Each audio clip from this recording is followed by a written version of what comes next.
Salut tout le monde, c'est Sébastien. Aujourd'hui, c'est exercice de JavaScript. Aujourd'hui, on se crée une fonction qui doit renvoyer la chaîne de caractères qu'on lui passe en argument complètement inversée. Ça veut dire que si on lui passe la chaîne de caractères Hello World, eh bien, elle doit renvoyer dans la console ceci.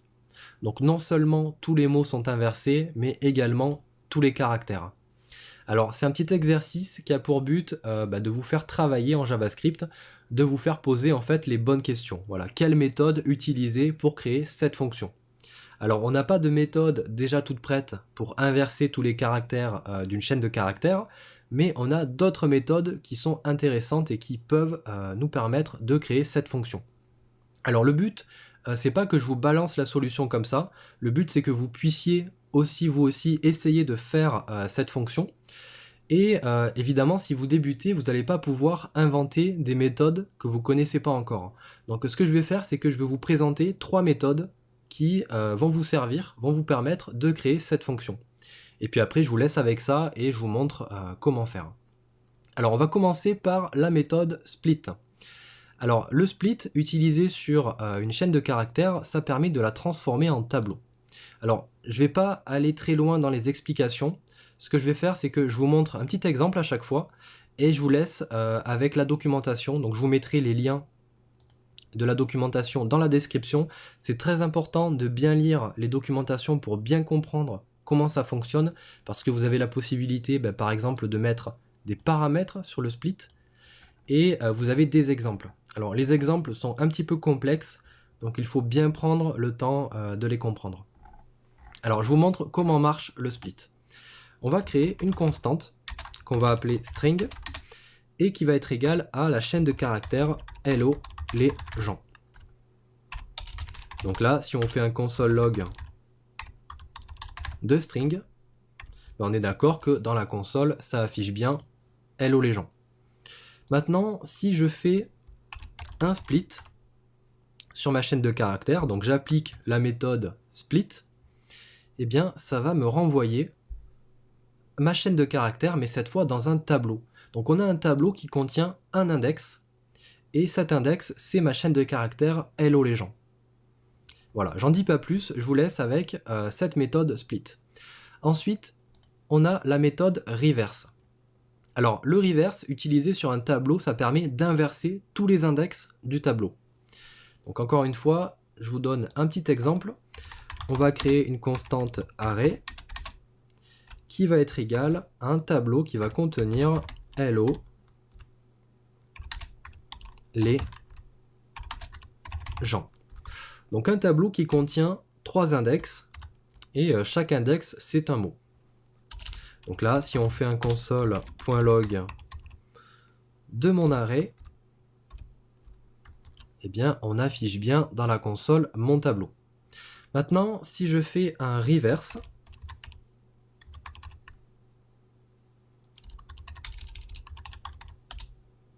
sur mon tableau, eh bien ça va me renvoyer mon tableau, sauf que les index sont inversés. Donc le dernier devient le premier et le premier devient le dernier.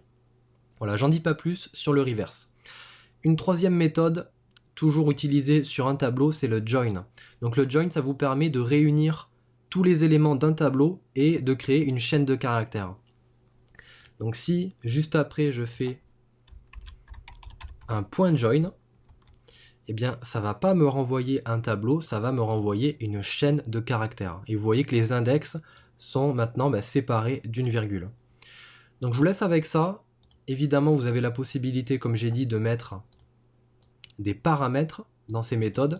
Donc bien lire les documentations pour en savoir plus sur ces méthodes.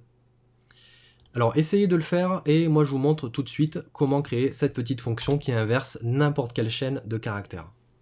Alors on va commencer par créer la fonction, on va l'appeler reverse string. Et on va lui passer en argument la chaîne de caractères. Et on va mettre str. Donc après vous mettez ce que vous voulez ici. Moi j'ai choisi str parce que c'est plutôt court. Et pour l'instant, la fonction, elle va simplement renvoyer dans la console la chaîne de caractères. Donc on fait un console log de str. Ensuite, on va l'appeler juste en dessous. donc reverse string, et on va lui passer en argument la chaîne de caractères qu'on veut renvoyer. Alors la chaîne de caractères, on va la mettre dans une constante, on va l'appeler string, et on va dire qu'on veut inverser la chaîne de caractères hello les gens. Et donc ici, entre parenthèses, on met la constante string. Donc là, ma fonction, pour l'instant, elle va simplement afficher hello les gens dans la console. Donc on actualise pour vérifier. OK. Et donc évidemment, ce qu'on doit faire ici, c'est renvoyer cette chaîne de caractères complètement inversée. Alors, je vous ai montré la méthode split, parce que ça nous permet en fait de transformer une chaîne de caractères sous forme de tableau. Alors sous forme de tableau parce que ensuite on va utiliser le reverse pour inverser les index du tableau. Donc là, ce qu'on a besoin de faire avec le split, eh bien, c'est de transformer hello les gens sous forme de tableau et de faire en sorte que chaque caractère soit un index du tableau pour ensuite faire un reverse et inverser tous les caractères. Alors, on l'a vu, si on fait un str.split, donc si on utilise le split sur une chaîne de caractères et qu'on ne met aucun paramètre dans la méthode, eh bien ça nous renvoie un tableau avec la chaîne de caractères en index. Et là le problème c'est qu'on ne peut pas faire de reverse parce qu'on n'a qu'un seul index. Donc il faut que chaque lettre, chaque caractère, même les espaces, soit un index. Alors on a la possibilité, c'est pour ça que je vous ai dit de bien lire les documentations, de mettre des paramètres et notamment un séparateur. Donc de dire comment séparer eh bien, la chaîne de caractères en index. Alors si jamais on met par exemple une chaîne de caractères avec un espace, eh bien le séparateur c'est un espace. Ça veut dire qu'à chaque fois qu'il va trouver un espace, il va créer un index. Donc là ça va nous renvoyer un tableau qui va contenir l'index 0 c'est hello, l'index 1 les et l'index 2 Jean. Donc si on actualise, eh bien on a bien un tableau avec 3 index à l'intérieur. Alors c'est pas suffisant parce que nous on veut créer une fonction qui inverse tous les caractères et pas seulement les mots.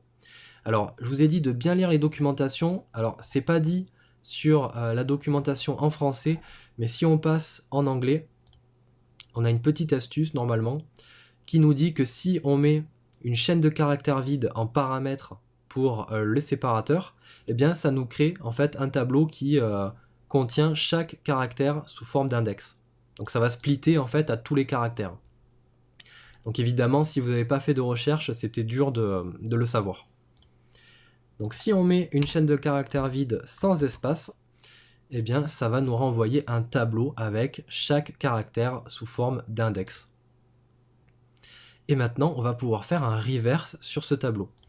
Donc juste après, si on fait un point reverse, eh bien on a toujours un tableau, sauf que tous les index sont inversés. OK. Et maintenant, on n'a plus qu'à faire un join, comme on l'a vu, pour réunir tous ces index sous forme de chaîne de caractères. Donc juste après, on fait un point join, et on obtient bien une chaîne de caractères. Donc elle est inversée, mais on voit que entre chaque index, eh bien, il a créé une virgule. Alors on a la possibilité de mettre des paramètres sur le join, et on a la possibilité de dire comment est-ce qu'on veut eh bien, séparer les différents index, réunis sous forme de chaîne de caractères. Alors vous pouvez mettre ici un petit tiret, ou alors si on veut rien mettre, on met une chaîne de caractères vide, et c'est ce qu'on va faire. Hop, on met une chaîne de caractères vide, et voilà ce qu'on obtient. Donc vous voyez que très facilement, avec ces trois méthodes, on peut créer une fonction eh bien, qui inverse n'importe quelle chaîne de caractères. Donc là, on peut mettre « Hello les gens », comment ça va tout aussi bien fonctionner.